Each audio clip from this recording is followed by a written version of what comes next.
Estamos a 11 años desde que comenzamos la obra y lo único que he sentido en mi corazón es que nosotros debemos recalibrar nuestra visión. Es un día especial. Hace 11 años atrás comenzamos el primer servicio en este lugar y se dice que una obra es suficientemente para existir si es que pasa los 5 años. Nosotros ya pasamos el doble de los 5 años. Y también estudios de iglesia y crecimiento dicen que cada 12 años una iglesia se tiene que replantear su visión. Y quizás estamos en el 11, pero yo quisiera comenzar a recalibrar lo que es la visión en Iglesia Creekside. Y para eso debemos apegarnos estrictamente a lo que es el título de la iglesia.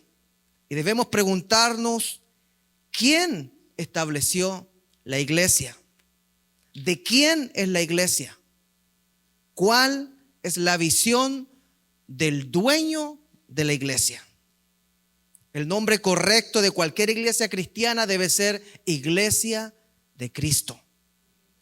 Y fíjese que nadie que no es dueño de un terreno, nadie que no es dueño de sus tierras puede ponerse a plantar lo que se le antoje. Se tiene que plantar lo que el dueño del terreno haya pedido que se plante.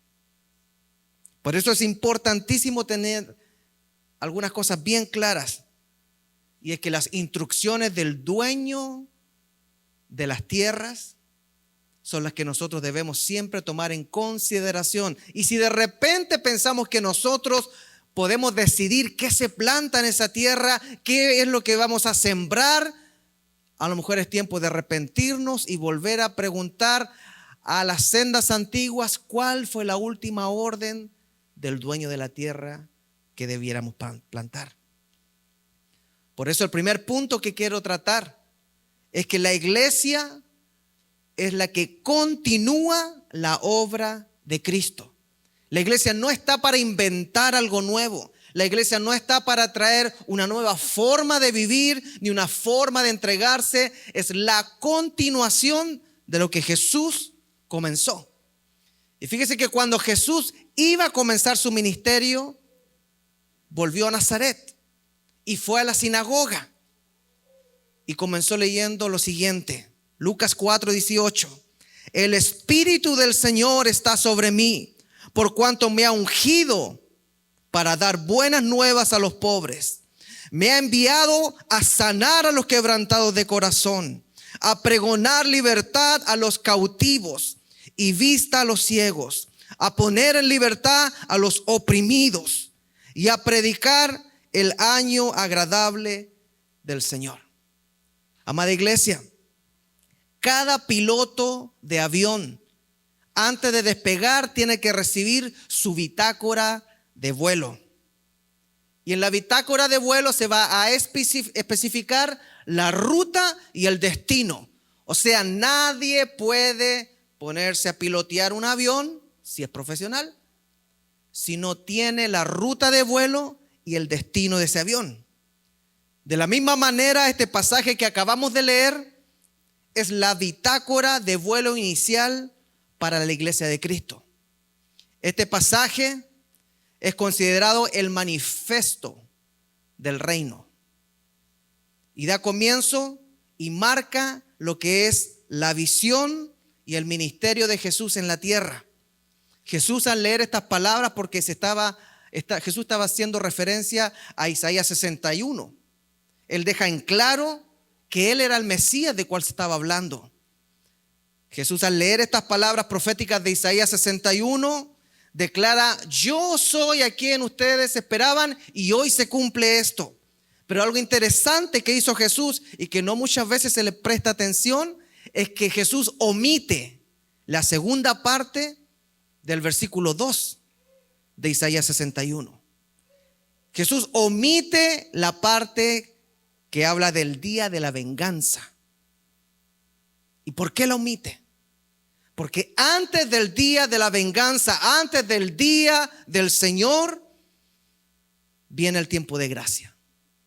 Y lo que Jesús estaba haciendo en ese instante, estaba diciendo: yo vengo antes que venga el día de venganza, yo vengo a abrir una puerta de esperanza, de reconciliación con el mundo a través de solo la gracia para ustedes. Solo la gracia colgada a través de una cruz. Solo la gracia creyendo que Jesús se levantó de entre los muertos. Solo la gracia creyendo que su palabra es inspirada y es la única forma en que nosotros podemos conocer a Dios, porque a Él le ha placido así. En esta intervención de Jesús, Él menciona 5 razones que Él tuvo para descender a la tierra.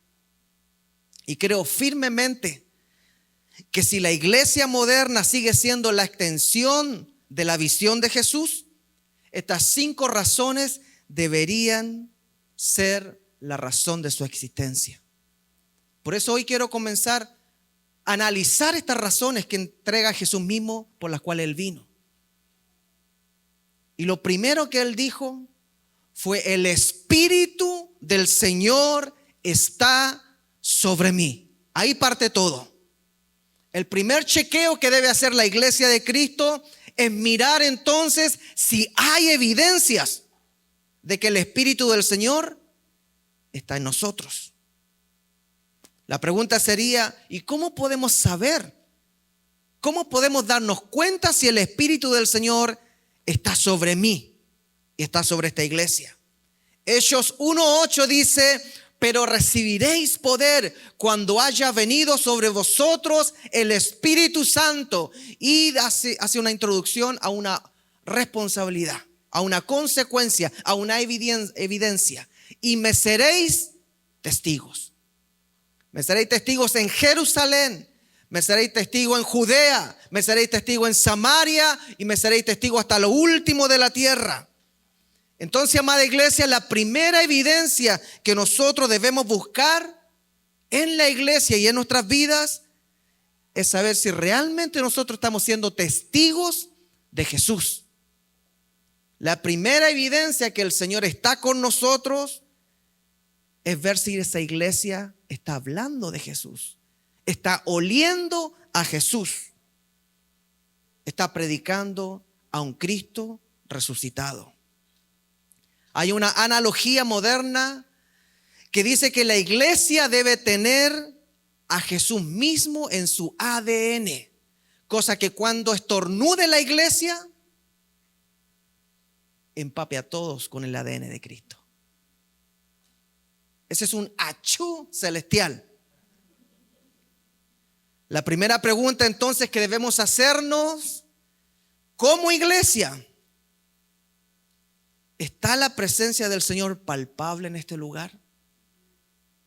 Lo primero que dijo Jesús es: el Espíritu del Señor está sobre mí, y todo lo demás es consecuencia de eso. Hay evidencias de que en esta iglesia, después de 11 años, el Espíritu de Dios está en este lugar. Eso se puede experimentar o cuestionar en forma personal y en forma grupal. Y ahora me voy a enfocar en lo personal. Cada creyente, cada miembro de la iglesia de Cristo debe preguntarse individualmente: ¿podría yo decir el Espíritu del Señor está sobre mí? Ahora, ¿cómo puedo saber si está sobre mí? Porque de decirlo se puede decir. La boca aguanta mucho, el papel también. Pero si el Espíritu de Dios está sobre mí, entonces voy a demostrar Gálatas 5:22, que dice que más el fruto del Espíritu es amor, gozo, paz, paciencia, benignidad, bondad, fe, mansedumbre, dominio propio. Contra tales cosas no hay ley. Amada iglesia, estas cualidades que acabamos de leer, llamadas frutos del Espíritu, no son producto del esfuerzo humano. No hay forma que una persona pueda evidenciar frutos del Espíritu si es que el Espíritu Santo no es el que está trabajando en su corazón.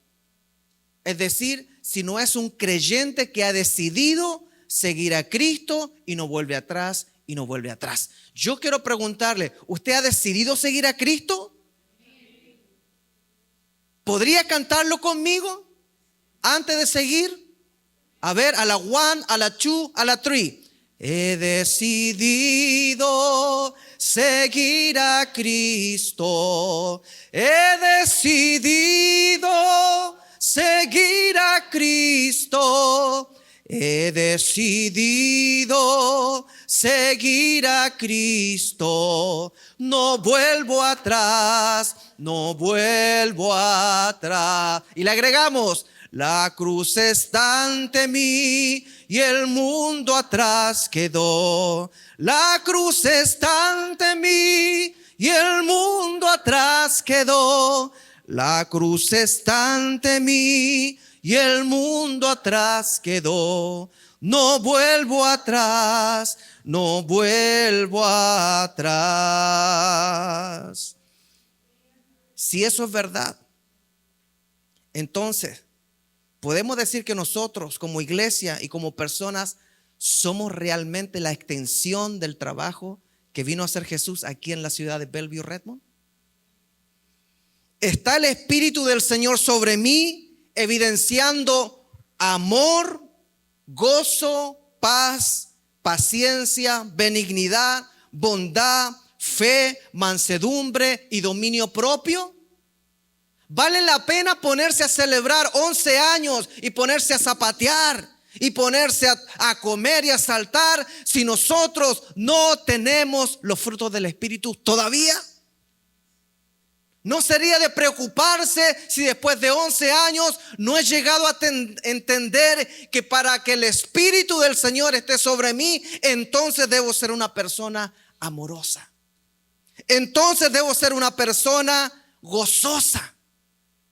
Si el Espíritu del Señor está sobre mí como iglesia, como persona, como familia, entonces debería ser conocida mi paciencia. Debería ser conocida mi benignidad con los demás, mi bondad, mi fe, mi mansedumbre. Si es que digo que el Espíritu del Señor está sobre mí, entonces debería ser conocido que yo tengo dominio propio y no me mando mis numeritos. Algunas evidencias de la ausencia del fruto del Espíritu en la vida del creyente son las siguientes: falta de amor y falta de verdad. ¿Hacia quién? Hacia los que están alrededor de nosotros. Otra evidencia de la falta que nos puede hacer tener el Espíritu del Señor sobre nosotros es la falta de perdón, que puede traer raíces de amargura. No lo decimos porque las raíces no se ven. Cuando usted pasa por la calle mirando árboles, se ve lo de afuera, pero no lo de adentro.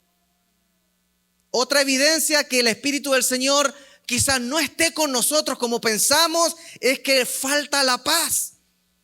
Y algunos dicen, ay pastor, los conflictos a mí me persiguen. Pero quizás es al revés. Nuestro carácter persigue los conflictos.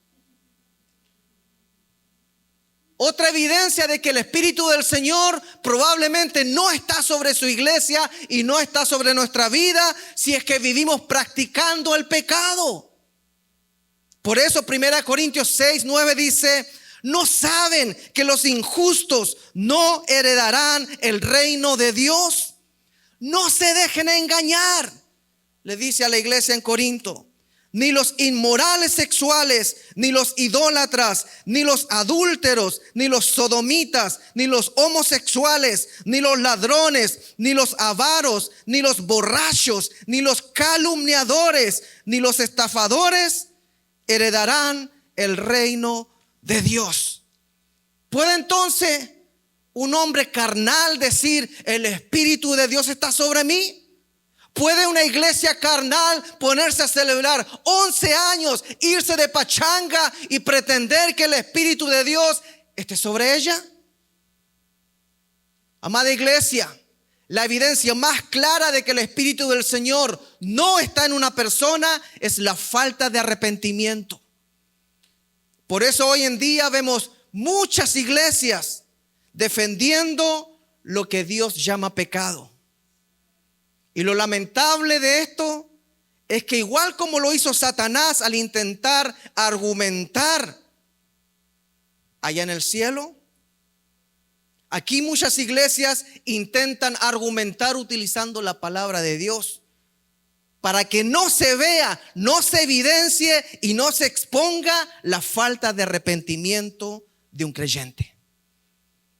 Amada iglesia, si el Espíritu del Señor está sobre una persona, si el Espíritu del Señor verdaderamente está sobre su iglesia, entonces cada vez que fallemos habrá tristeza, pero una tristeza única y especial.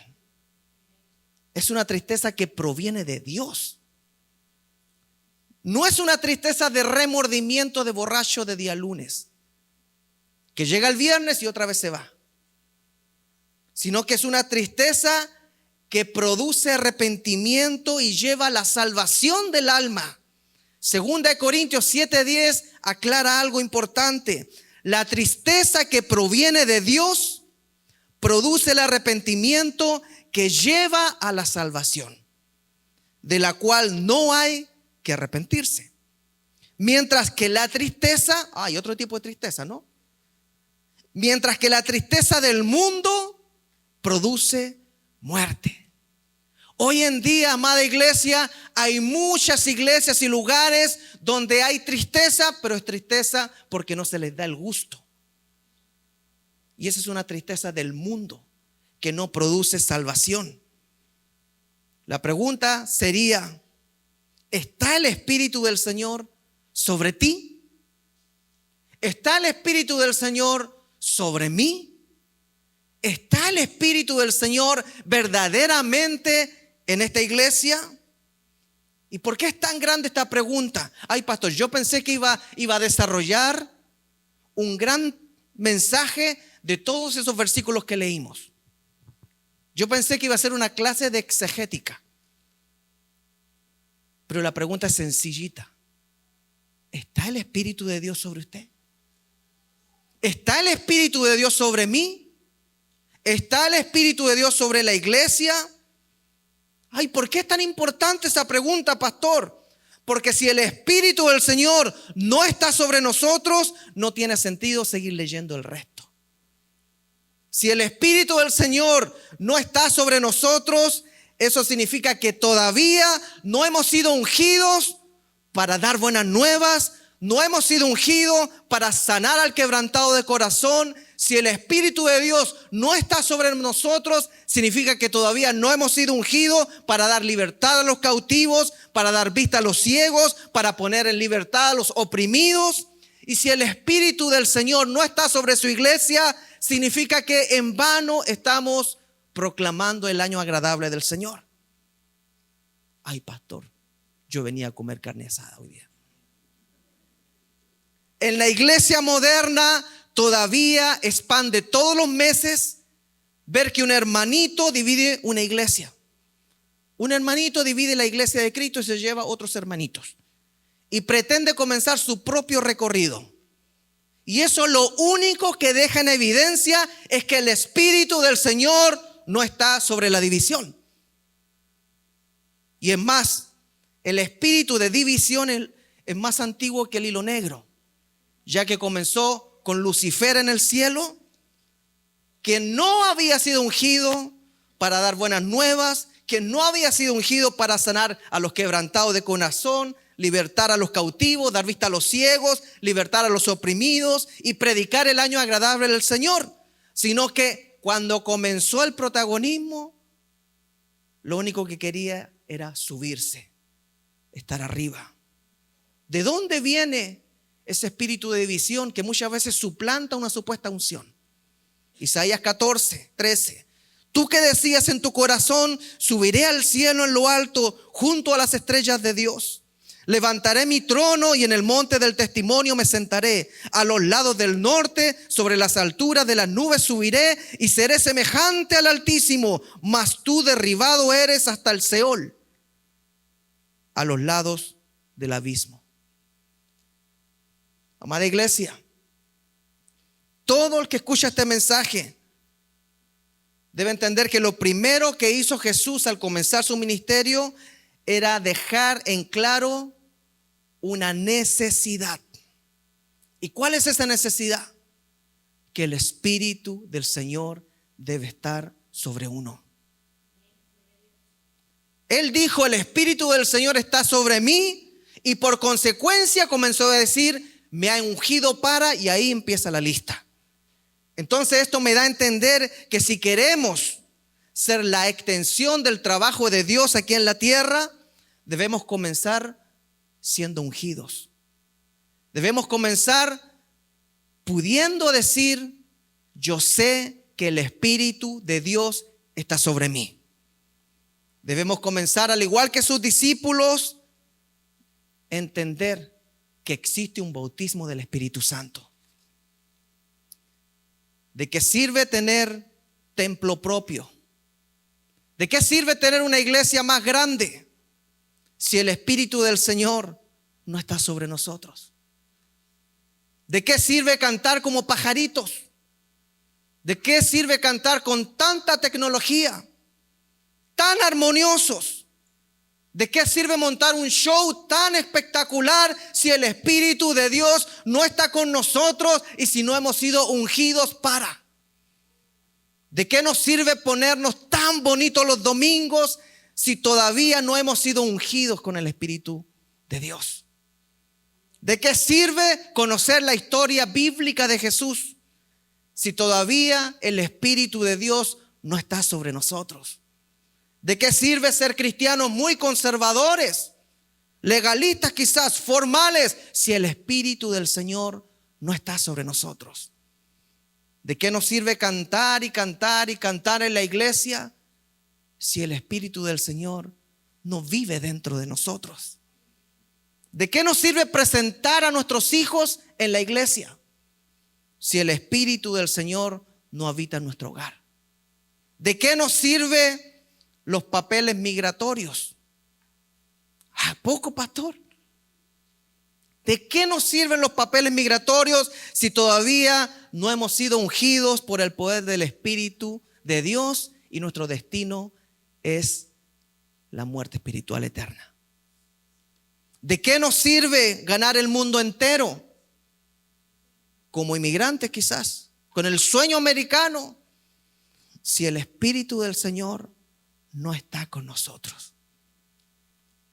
Amada iglesia, ¿de qué nos sirve entrar en discusiones si el Espíritu del Señor no está con nosotros y si todavía no hemos sido ni ungidos para sanar, para librar, para proclamar? ¿De qué nos sirve orar por enfermos si el Espíritu del Señor no está con nosotros? Estamos viviendo nuestra vida a versión propia. ¿De qué nos sirve hacer declaraciones de fe que pueden sonar muy, muy espirituales si el Espíritu del Señor no está con nosotros? ¿De qué nos sirve respirar si el Espíritu del Señor no está con nosotros y nuestro destino es el polvo? Salmo 156 dice, todo lo que respira, alabe al Señor. Todo lo que respira, reciba el Espíritu del Señor. Todo lo que respira, sea ungido para alabar, para adorar a su Creador. Amados líderes, ¿de qué sirve soplar sobre huesos secos si el Espíritu del Señor no está en nosotros? ¿De qué nos sirve dar consejerías cristianas si el Espíritu del Señor no está con nosotros? ¿De qué nos sirve ponernos a lavar los pies a los demás si el Espíritu del Señor no está con nosotros? ¿De qué nos sirve ir a campamentos si el Espíritu de Dios no está con nosotros y por lo tanto todavía no hemos recibido la unción para libertar, para sanar, para proclamar? ¿De qué nos sirve cerrar los ojos si no anhelamos, si no lloramos por sentir verdaderamente el Espíritu del Señor sobre nosotros? Amada iglesia, 11 años han pasado y una sola pregunta me está haciendo el Señor. ¿Será que a mi gente le interesa que mi espíritu esté sobre ellos? ¿Será que a mi iglesia le interese que mi espíritu esté en sus reuniones? ¿Será que a mis creyentes le interesa todavía que mi espíritu esté en sus carros, en sus cuartos, en sus trabajos? ¿Será que hay una iglesia que pueda decir, por cuanto el espíritu del Señor está sobre mí, entonces me ha dado chamba? ¿Y cuál es la chamba? Me ungió para sanar, para liberar, para abrir ojos, para proclamar. Pero si no está el espíritu sobre la iglesia, ni siquiera debiéramos pensar llegar a los 12 años. ¿Cuántos quieren llegar a los 45 años como iglesia? Amén. Probablemente nos vamos a ver en el cielo ya. Yo no creo que este mundo aguante para más, tanto. Pero si es que así fuera, yo quiero estar en una iglesia en la cual el Espíritu del Señor está sobre ella y la ha ungido para dar buenas nuevas a los pobres, la ha enviado a sanar a los quebrantados de corazón, a proclamar libertad a los cautivos y dar vista a los ciegos y a poner en libertad a los oprimidos y a predicar, pero no predicar cualquier cosa, sino predicar el año del jubileo, el año del perdón. A eso se refiere el año en que Israel perdonaba las deudas, el año en que Israel hacía un reseteo, un borrón y cuenta nueva. A eso se refiere. La iglesia debe predicar un año nuevo. Todo pecado, toda deuda, todo error, toda vergüenza queda atrás cuando una iglesia está predicando con el Espíritu del Señor sobre ella el año del jubileo, el año del Señor, el año en que se borran las deudas. ¿Cuánto nos gustaría que nuestras tarjetas de crédito tuvieran años de jubileo?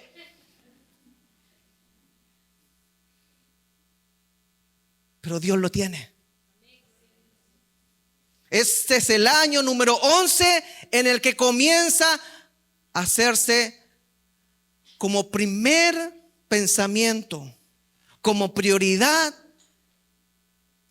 ¿Tengo el Espíritu del Señor sobre mí? Mi hermano, si usted tiene el Espíritu del Dios creador del universo, de la tierra y todo ser viviente viviendo en su corazón, hasta su esposa cuando lo toque le va a dar la corriente. Es que no estamos hablando de cualquier espíritu. Génesis comienza diciendo: en el principio creó Dios los cielos y la tierra. Y después hay un lapso en que se desordenó todo y la tierra estaba desordenada y vacía. Ahí estamos nosotros llegando desordenado y vacío al Señor. Y después dice: y el Espíritu de Dios se movía sobre la faz de la tierra y comenzó a poner orden. Si es que el Espíritu de Dios está sobre usted, vamos este año a comenzar a poner orden en nuestra vida. Cuando está el Espíritu de Dios en una persona, hasta cuando la toquen, quizás un muerto puede revivir, porque aparece en la Biblia. No es que usted está hablando de profeta, usted está hablando del Señor, no, y cosas mayores no prometió el Señor que podrían suceder. No es que yo soy secesionista, ya no creo en el mover actual del Espíritu Santo. Arrepiéntase. Arrepiéntase. Y dígale al Señor que tu Espíritu Santo, que el Espíritu de Dios esté sobre mí, porque todavía yo estoy leyendo que hay que ir a dar buenas nuevas a los pobres, hay que ir a sanar a los quebrantados de corazón, hay que pregonar libertad a los cautivos, hay que dar vista a los ciegos, hay que poner en libertad a los oprimidos y hay que predicar el año del perdón, donde se perdonan las deudas con Dios. ¿Qué es lo que quiero que se vaya preguntando usted hoy? ¿Está el Espíritu del Señor sobre mí? No me hable de unción. No me hable de ungimientos si el Espíritu del Señor todavía no se ve en su carácter a través de los frutos del Espíritu.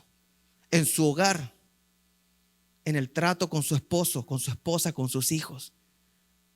Cuando comience a ver los frutos del Espíritu en nuestro hogar, entonces vamos a comenzar a sospechar que el Espíritu del Señor está sobre mí, está sobre usted.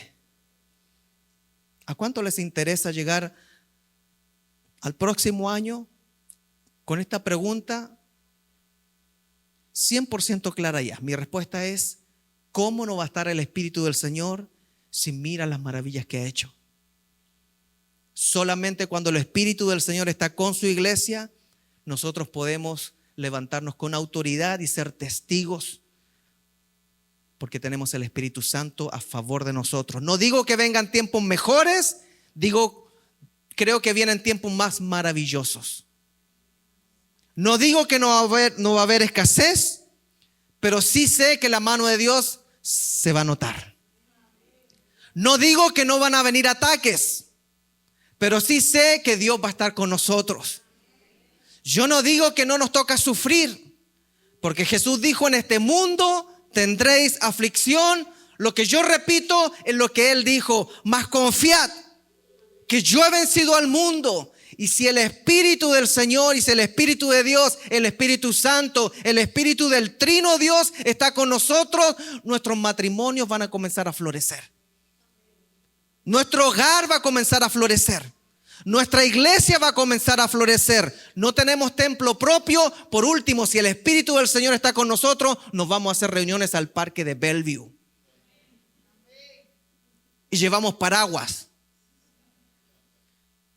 ¿A poco no saben que hay una iglesia mundial que no tiene techo y se reúnen debajo de árboles? ¿Acaso no saben que existe una iglesia de Cristo que se reúne a escondidas en China? Y es la iglesia más grande en crecimiento.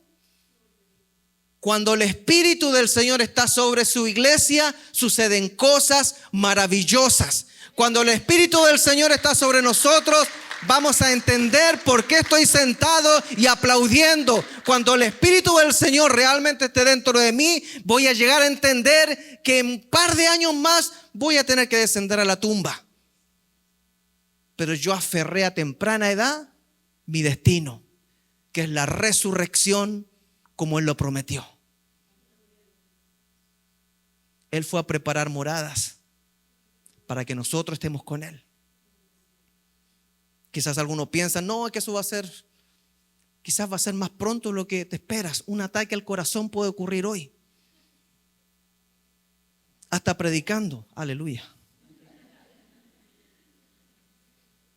Sea como sea, una persona que no se arrepiente es porque no tiene el Espíritu del Señor sobre ella. No existe esa tristeza. Y esa persona nunca va a resucitar. Siempre va a ser un alma en condenación eterna. Pero un cristiano que tiene el Espíritu del Señor sobre él es una persona que dice: yo me voy a levantar otra vez. Dice: viejita, viejito, no gastes tanto en la tumba, que esto va a ser por un tiempo, porque yo me levanto otra vez como Cristo se levantó primero. Esa es la convicción de un cristiano. En 50 años probablemente todos nosotros vamos a estar muertos, pero vamos a estar vivos. Vamos a estar vivos si es que el Espíritu de Dios estaba con nosotros. Por eso la palabra sopla su espíritu a cada oído que quiere escuchar. Levántate en el nombre de Jesucristo. Deja de mirar tu enfermedad, deja de mirar tu condición, deja de temer la inmigración. Comienza a creerle al Dios de lo imposible. Comienza a creerle al Dios que fue capaz de sacar a Pedro de la cárcel sin siquiera abrir las puertas, sin despertar a los soldados. Comienza a creerle al Dios que traspasa paredes. Ay, pastor, yo quería un evangelio que fuera más elocuente. Yo le voy a decir la cosa más elocuente.